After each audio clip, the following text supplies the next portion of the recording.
This is going to be an extremely busy month. I have to watch 104 soccer games, follow the pregame, the postgame, yell useless opinions at the TV. It's a lot. So I knew that when it comes to screening for colon cancer, the choice was clear. The Cologuard Plus test. It can be used at home and can only take 15 minutes, so I can do it during halftime and not miss any action. If you are 45 or older and at average risk, ask your healthcare provider about screening for colon cancer with the Cologuard test. You can also request a prescription at Cologuard.com. Teens share everything. That may include the bacteria that can cause meningococcal disease known as meningitis. Even if your teen's been vaccinated in the past, they could still be missing meningitis vaccinations. Ask your teen's doctor or visit meningitis.com today. Sponsored by GSK. The Stone Zone. Entertaining and informative. On the Red Apple Podcast Network. You are now entering the Stone Zone. John Bolton, once President Donald Trump's national security advisor, who became a backstabber after flaming out spectacularly in that role, has now pled guilty to illegally retaining classified national security information from his time in the first Trump administration. I used to play in a floating crap game in Washington, D.C. with Bolton. He wasn't much of a poker player either. Bolton pled guilty to one count under an agreement that could bring up to 60 months in prison and requires him to pay a $2.25 million fine. That amount isn't nearly equal to the reported sales from his anti-Trump memoir, The Room Where It Happened, which he published in 2020 after leaving the Trump White House. The case centered on classified information that Bolton admitted keeping in a private diary entry. Prosecutors had originally brought an 18-count indictment, accusing him of retaining more than 1,000 pages of classified national defense material, including documents marked secret and top secret. He was also accused of transmitting classified information through personal email accounts that unauthorized family members could access. Now, Bolton had initially pled not guilty, but his attorney, Abby Lowell, who more recently represented Hunter Biden, argued that the records were personal diary material, unclassified, shared only with immediate family, and already known to the FBI years earlier. But the guilty plea makes it clear that there was more to Bolton's story. The mustachioed warmonger spent years attacking President Trump and presenting himself as a guardian of national security judgment. The truth is, this guy never met a war he didn't like. President Trump mostly ignored him when he served in the administration.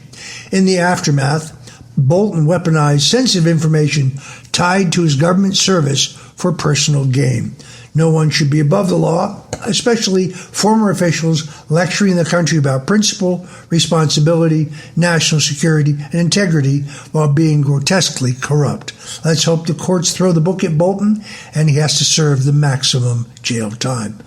Meanwhile, President Donald Trump is showing signs of renewed political momentum heading into the midterm election season, with new polling indicating his approval rating is moving upward.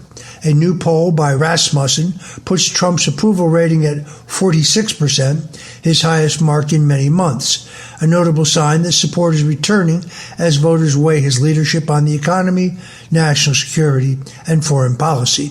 While the political environment remains competitive, the numbers suggest that President Trump is regaining ground at a critical moment for Republicans. There's also movement among independent voters.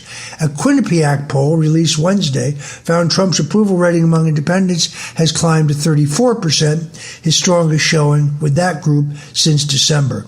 That still leaves room for growth, there's no question, but it marks improvement from earlier surveys that showed independents pulling back over concerns about the economy as well as foreign affairs. The White House says the president is focused on leadership, not polls. Presidential spokesperson Davis Engel said Americans want a commander-in-chief who acts decisively to eliminate threats and to keep the country safe. He pointed out Operations Epic Fury and Midnight Hammer and Trump's pledge to prevent Iran from developing a nuclear weapon as examples of that approach.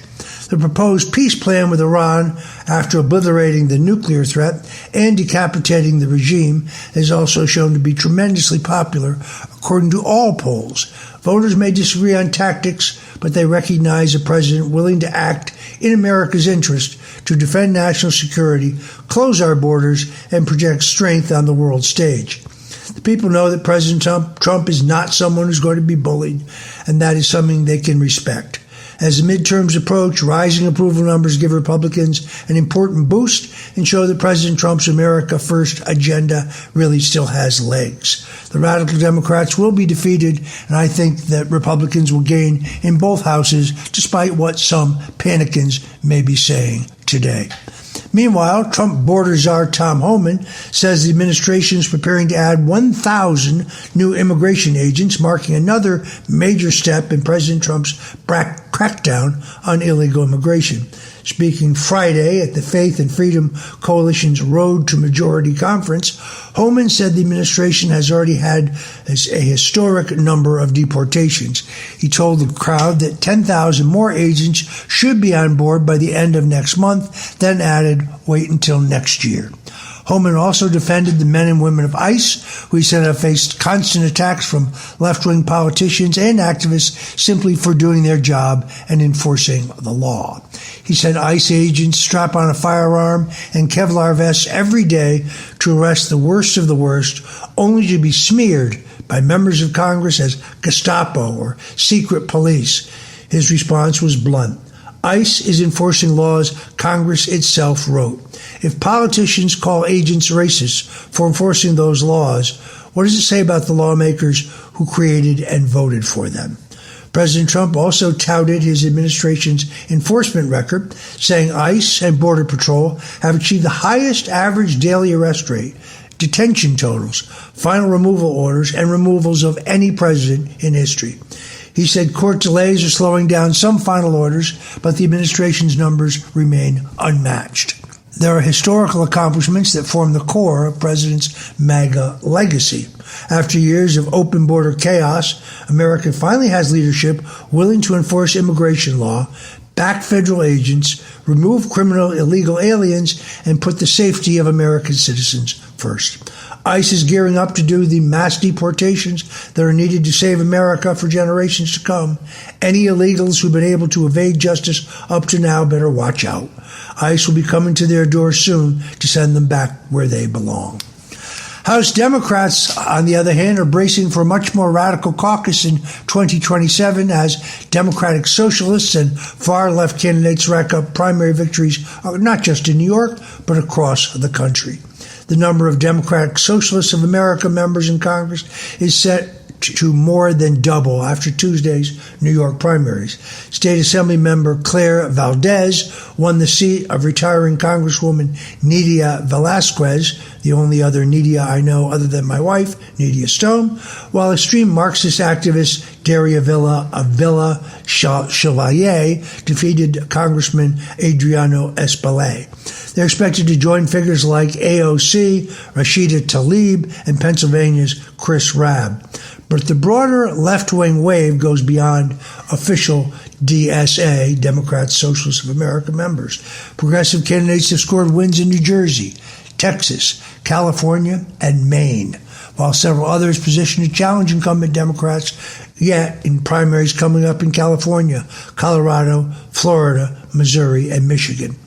Democrats are growing increasingly concerned. Letitia James, the Attorney General of New York, actually criticized the mayor, socialist Mamdani, for blowing up the Democrat establishment. If you can't get to the left of Letitia James and not fall off the earth, where can you go? Democrats realize that this is a huge problem coming into general elections. They're growingly concerned. Congressman Steve Cohen, the only guy I know who has a ponytail, but he's bald, warned it'll be difficult to rein in lawmakers who are belligerent adherents to a socialist ideology. One House Democrat said voters are electing candidates who want to fight but not solve problems. Another warned that they could become Freedom Caucus of the left.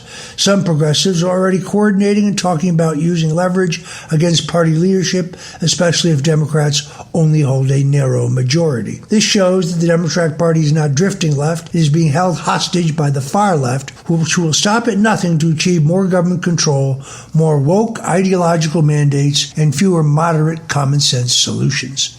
Democrat leaders are figuring out that they've created a monster that now threatens to consume them. As voters get to learn more about these leftists, they will realize that perhaps voting for Republicans is the only sane option. New Census Bureau data shows the South is leading America's population growth, outpacing every other region from 2020 to 2025. According to the Bureau, the South grew by 6% over that period, nearly double the national growth of 3.1%. Even more telling, the South was the only region where the population under 18 increased, growing by 1.1%, while the Northeast, Midwest, and West all saw declines among children. Census officials say the region's gains are being driven largely by metro counties, especially outlying counties surrounding the major cities. Those areas grew quickly across every age group, suggesting the South is attracting and retaining families, workers, retirees, and young adults. Lauren Bowers,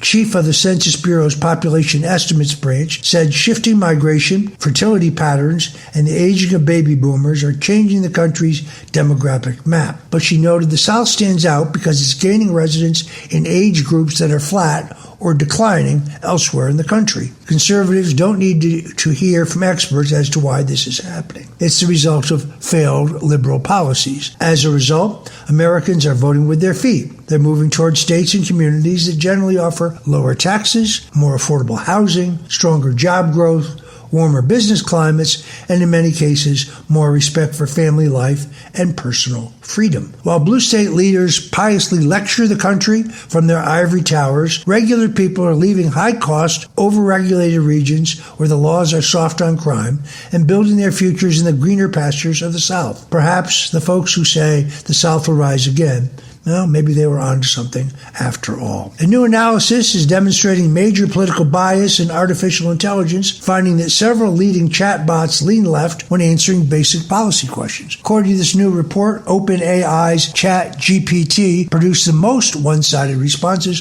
of any model tested. Its GPT 5.5 system reportedly answered about 80% of political questions using only left-leaning arguments, while presenting an exclusively right-leaning position only one time. Anthropic's Claude, China's DeepSeek, and Ira's Gab also tended to give left-wing answers. Google's Gemini and xAI's Grok came closest to balance, with Gemini offering competing arguments in more than 90% of its responses. Researchers from Stanford and Dartmouth developed the questions covering issues like affirmative action, taxes, healthcare, campaign finance, and the Electoral College. In examples cited throughout the study, ChatGPT favored overturning Citizens United, raising taxes on wealthy Americans, abolishing the Electoral College, and adopting a single-payer health care system. President Trump has repeatedly warned that AI must not become another left-wing institution shaping public opinion from behind a screen. His administration has already ordered federal agencies to procure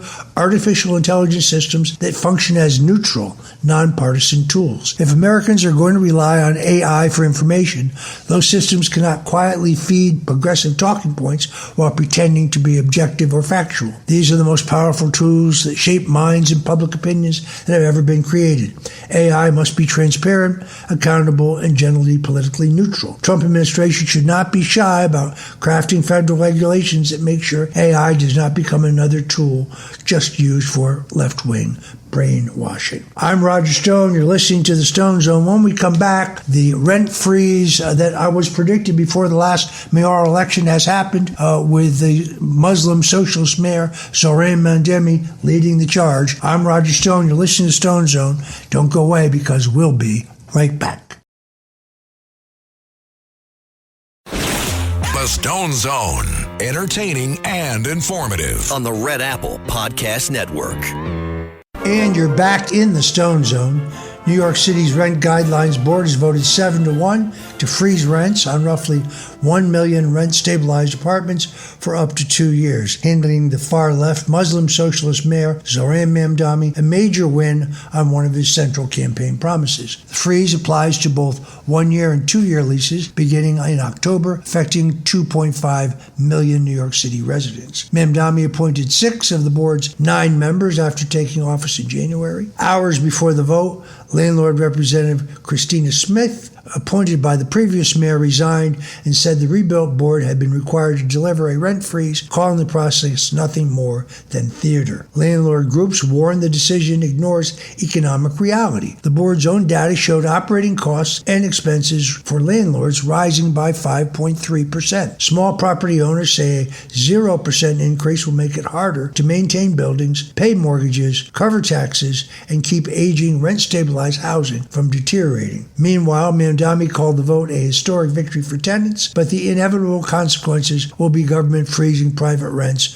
while costs keep rising. Then owners will take the blame when buildings decline and livable housing contracts. This is the problem with socialist housing policy. It promises affordability, but punishes property owners. It discourages investment and expands political control over private property. But Mamdani doesn't care about the results. He's a demagogue, and he will exploit any crisis to further his anti-capitalist narrative. New York City may be functional for the time being, but Mamdani has only begun to put his stamp on the city. Get ready to endure some of the most incomprehensible policies the nation has ever seen. New York City will rue the day they trusted this shifty foreign outsider. High taxes and soft-on-crime policies will only inevitably lead to a decline in the quality of life and to employers leaving New York City. Meanwhile, the Canadian Prime Minister Mark Carney is now openly pushing Canada away from the United States and towards Europe, using familiar language that should concern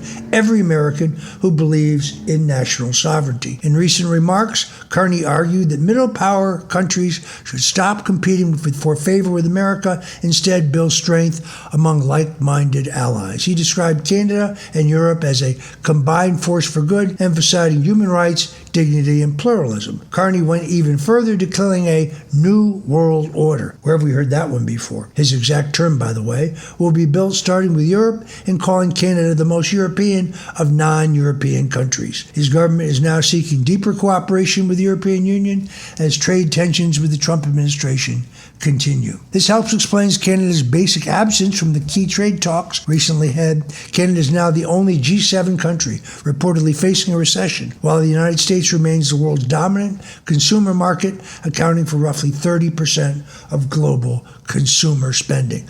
President Trump's tariffs and trade negotiations are aimed at correcting decades of bad deals that hollowed out American manufacturing under the banner of globalization. Meanwhile, our neighbors to the north are whining and threatening to isolate the U.S. We should never be strong-armed or manipulated by our inferiors. I'm Roger Stone. You're listening to Stone Zone. Don't go away, because we'll be right back to talk about Gavin Newsom.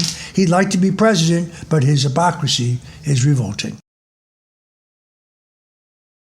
The Stone Zone, entertaining and informative. On the Red Apple Podcast Network. Welcome back into the Stone Zone. I'm your host, Roger Stone.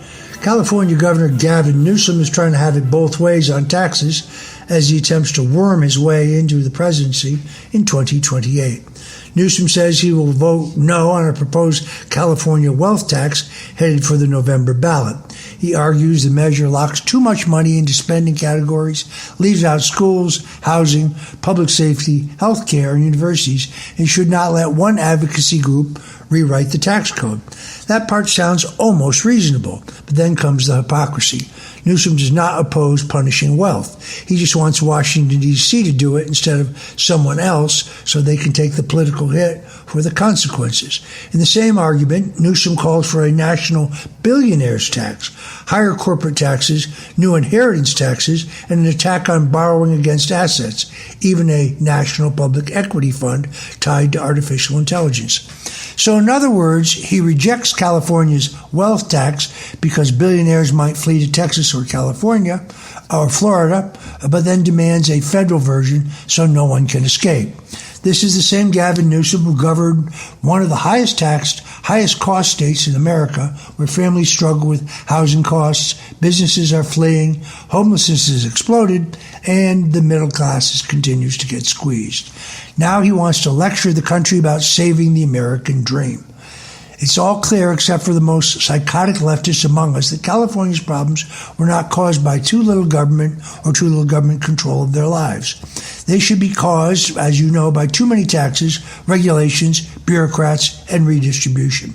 Newsom's message is socialism with a slicker branding. He's attempting to take California's failed national model, and the American people, in the end, will not buy it. As someone who is a veteran of 13 national presidential campaigns, someone who worked for 3 American presidents, I have to comment on the performance of Vice President J.D. Vance over the last couple of weeks. In the past few weeks, I think Vice President J.D. Vance has shown precisely why President Donald Trump made one of the most consequential decisions of his political career by selecting Vance as his running mate.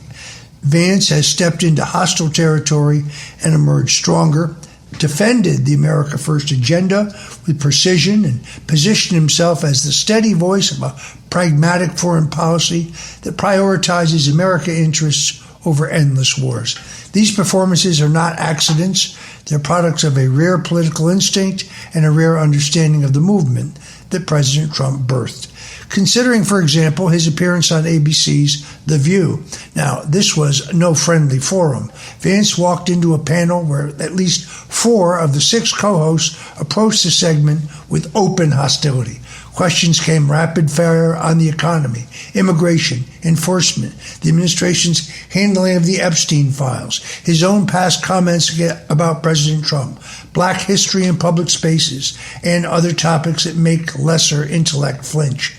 Vance steadfastly defended President Trump's record, clarified positions without apology, and maintained composure amid interruptions and pointed attacks. Vance handled it all with grace under fire, and that's what defines real leadership. He showed up, he engaged directly, and he refused to be rattled.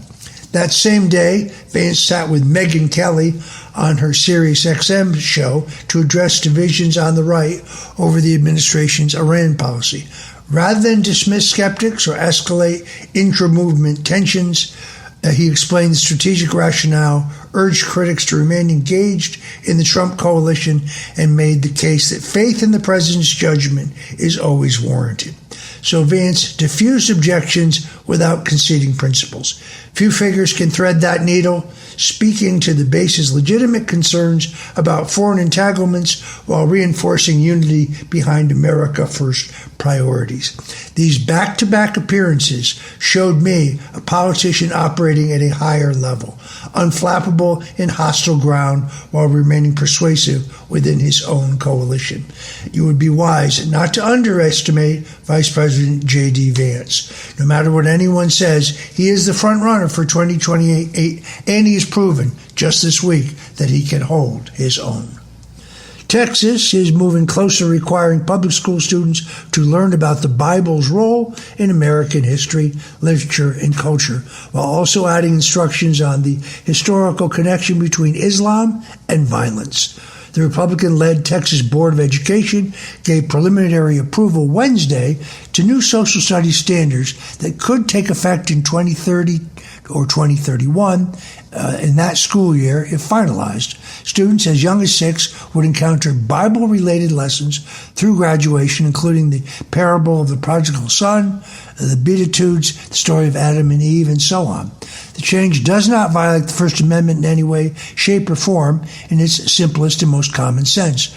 The Bible has shaped American law, literature, art, civil rights rhetoric, and most moral vocabulary of Western civilization. Students cannot fully understand the nation's founding, our culture, or public debates if schools pretend Christianity played no role or does not exist. The board also advanced provisions asking older students to examine Islam through the lens of Muhammad's brutal military campaigns. Leftist critics, such as the Lawfare gang with the ACLU, claim the standard favors Christianity and portrays Islam negatively. But public education should not be afraid of historical facts, especially after years of left-wing curriculum that trashed America's Christian heritage while pushing bizarre ideological narratives on race, gender, and identity. The left knows that the classroom is a battleground. They've used public schools to shape the minds of our young people so they could make massive political gains. Now Texas is throwing a wrench into their plans. If the board gives final approval, the lessons will become part of a standardized testing system. While Texas parents, this is a major step forward for restoring honest history and cultural literacy in the classroom. The United Nations is now lecturing the United States over ICE detention deaths after policies enacted by the globalist body have helped fuel the migrant crisis that's harmed America and Europe immeasurably. UN High Commissioner of Human Rights Volker Turk called Friday for independent investigations into the deaths in ICE custody, citing U.S. government data showing 18 deaths in the first 5 months of the year, plus another reported later this month. The UN said 33 deaths were registered in 2025, compared with 11 in 2024. ICE is now holding more than 60,000 people, up from 40,000 in early 2025, with capacity expected to grow. This is the mandate that President Trump was elected to fulfill. The UN's claim to moral superiority over America is, well, balderdash. For years, international bureaucrats, NGOs, and open border advocates have encouraged mass migration. Then, when millions cross illegally and enforcement agencies are overwhelmed, the same people blame America for trying to restore order. ICE is dealing with the consequences of a border crisis created by lawless migration, weak enforcement, and globalist pressure against deportations. The United States has the right and duty to secure its borders, enforce its laws, and reject UN lectures that undermine American sovereignty. The attacks on ICE are just a UN cover to continue promoting open borders globally. They want nations weakened so that supranational bodies can come in and fill the void. Patriots have been warning about this agenda since its inception. We need to get out of the UN and evict them from our shores. They do nothing but soak up our tax dollars. Meanwhile, former 60 Minutes executive producer Bill Owens is preparing a tell-all memoir attacking CBS, Paramount, and new CBS News editor-in-chief Barry Weiss. Owens, who spent 37 years at CBS, quit last week after claiming he had lost editorial independence, meaning his ability to spew one-sided liberal talking points unabated. Now, according to a reviewed book proposal, he's calling Paramount the worst-run media company in America and taking shots at his boss, Barry Weiss, who was brought in by the new CBS owner, David Ellison, after building the free press into an interesting alternative to woke groupthink journalism. Owens mocked Weiss for asking CBS journalists to explain what they were working on, comparing it to school homework. In other words, the basic accountability measures offended him. Owens' crybaby routine shows the need for these reforms. For too long, elite newsrooms operated like private clubs, pushing narratives, dodging scrutiny, and acting shocked when viewers stopped trusting them or stopped reading them or watching them. Owens also attacked Paramount's $16 million settlement with President Trump over the disputed 60 Minutes interview with Kamala Harris, calling it corporate cowardice. But in actuality, that was the fake news finally being forced to pay the piper after years of blatantly biased coverage. Scott Pelley has also blasted Weiss, accusing her of destroying CBS News before being fired after a confrontation. The fact that the old guard of CBS News is so offended that Barry Weiss, who at best would be considered a moderate, is doing proof positive that she is on the right track. All of these dinosaurs are no longer relevant, and their egos far outpace their relevance. Good riddance, I say, and I'm sure we'll be seeing your book in the bargain bin at the Dollar General stores. Americans are finally seeing signs of release on inflation, with gas prices easing, core CPI momentum slowing, used car prices moving down, and food inflation beginning to moderate. But a new pressure point is emerging: the massive artificial intelligence infrastructure boom, which some observers see as becoming an unsustainable bubble. Apple announced a 15 to 25% price hike on Mac computers and iPads after their CEO Tim Cook warned that cost increases were unlike anything he'd seen in more than 40 years. The company blamed surging demand for memory and storage tied to the rapid expansion of AI data centers. This is not a small trend.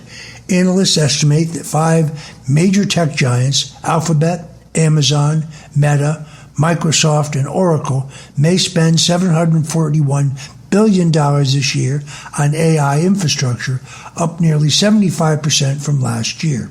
One Columbia economist estimates that the AI build-out could cost as much as $8 trillion over 6 years. Those data centers require chips, memory, storage, cooling system, cables, generators, and enormous amounts of electricity.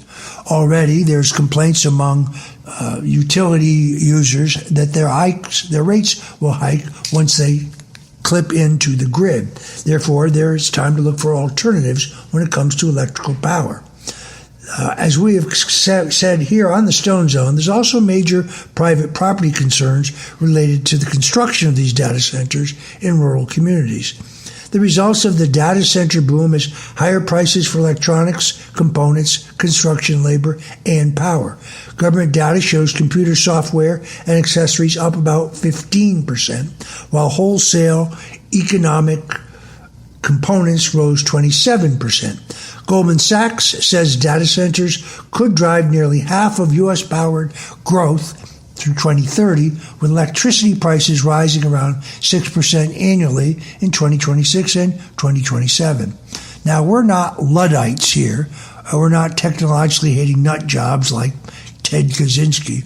America needs innovation, but we also need abundant energy, reliable infrastructure, and real competition so working families are not forced to pay for big tech's arms race. If we're not careful, artificial intelligence inherently disruptive nature could be cataclysmic for the many as it enriches the select few.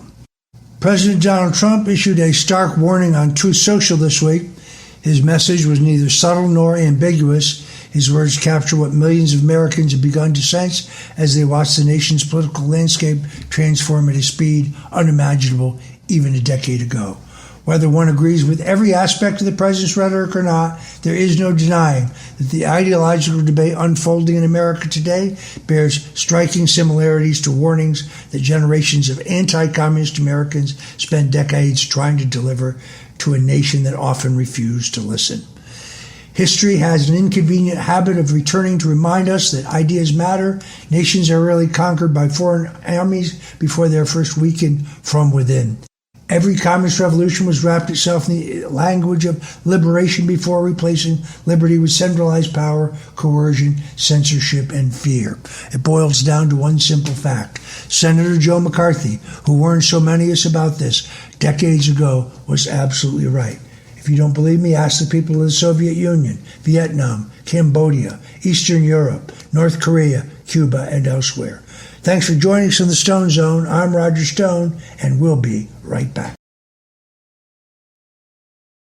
The Stone Zone, entertaining and informative. On the Red Apple Podcast Network. And we're back in the Stone Zone. History reminds us that civilization often hinges on narrow passages, whether it's the Bosphorus, the Panama Canal, or the Suez Canal. At the top of that list sits the Strait of Hormuz, a 21-mile-wide choke point through which roughly 1/5 of the world's seaborne oil and vast quantities of liquefied natural gas must flow. This is not just another shipping lane, it is the global economy's jugular. That is precisely why Iran's latest drone strike against a Singapore-flagged cargo vessel should concern every American, whether they follow foreign policy or not. According to U.S. officials, the attack was carried out by Iran's Islamic Revolutionary Guard Corps as the vessel exited the Strait of Hormuz near Oman. The drone damaged the ship's bridge, fortunately causing no reported injuries or loss of life. The absence of casualties, however, should not obscure the gravity of what has occurred. A commercial vessel engaged in lawful international commerce became the target of an armed attack in one of the world's most strategic, significant waterways. President Donald Trump correctly described the incident as a foolish violation of the recently negotiated ceasefire and maritime agreement, has been painstakingly assembled to reduce tensions, reopen shipping lanes, and restore stability after months of conflict. Those negotiations were never simply about diplomacy. They were about restoring confidence that international commerce could once again flow freely through a vital maritime choke point. Iran's actions now place that fragile understanding in true jeopardy. The significance of this event extends far beyond the region. Stability in Hormuz directly influences energy prices and, by extension, inflation, transportation costs, and the price of everyday goods.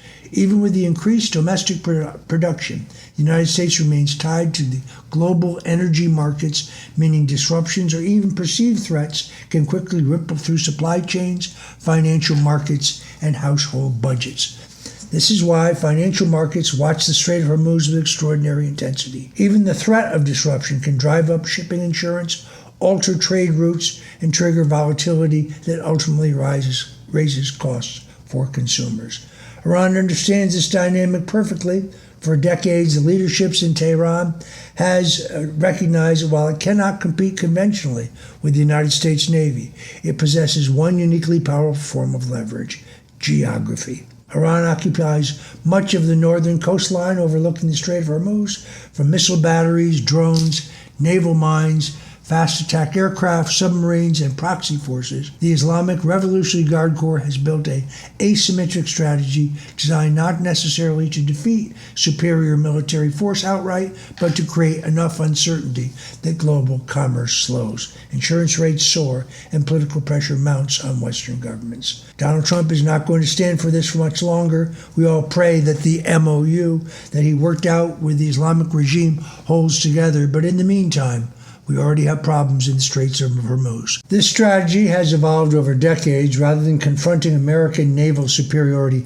head-on, Iran has consistently invested in capabilities intended to impose economic pain disproportionate to the cost of the attack itself. A relatively inexpensive drone capable of damaging a commercial vessel can trigger billions of dollars in market volatility. That is strategic leverage of the highest order. The Islamic Revolutionary Guards Corps deserves special attention because it's not simply another branch of Iran's military establishment. It functions simultaneously as a military organization, an intelligence service, an economic empire, and an ideological enforcement arm and exporter of revolutionary influence throughout the Middle East. Its fingerprints have appeared repeatedly across regional conflicts through support for proxy organizations, maritime harassment, missile development, cyber operations, and unconventional warfare. The IRGC exists not merely to defend Iran's borders, but to protect the revolutionary ideology born in 1979. Donald Trump is not a man to trifle with. We pray that the MOU holds together, but I fundamentally distrust those in Iran and the regime who have signed it. Thank you for joining us today in the Stone Zone. I'm Roger Stone. Until tomorrow, God bless you and Godspeed. Thanks for listening to The Stone Zone with Roger Stone. You can hear The Stone Zone with Roger Stone weeknights at 8 on 77 WABC. If you like the podcast, share it with your friends and listen anytime at WABCRadio.com and download the WABC Radio app. Hit that subscribe button on all major podcast platforms. Plus, follow WABC on social on Instagram, TikTok, Facebook, and X. See you next time for a new episode, so you never have to wonder. What the heck is going on here?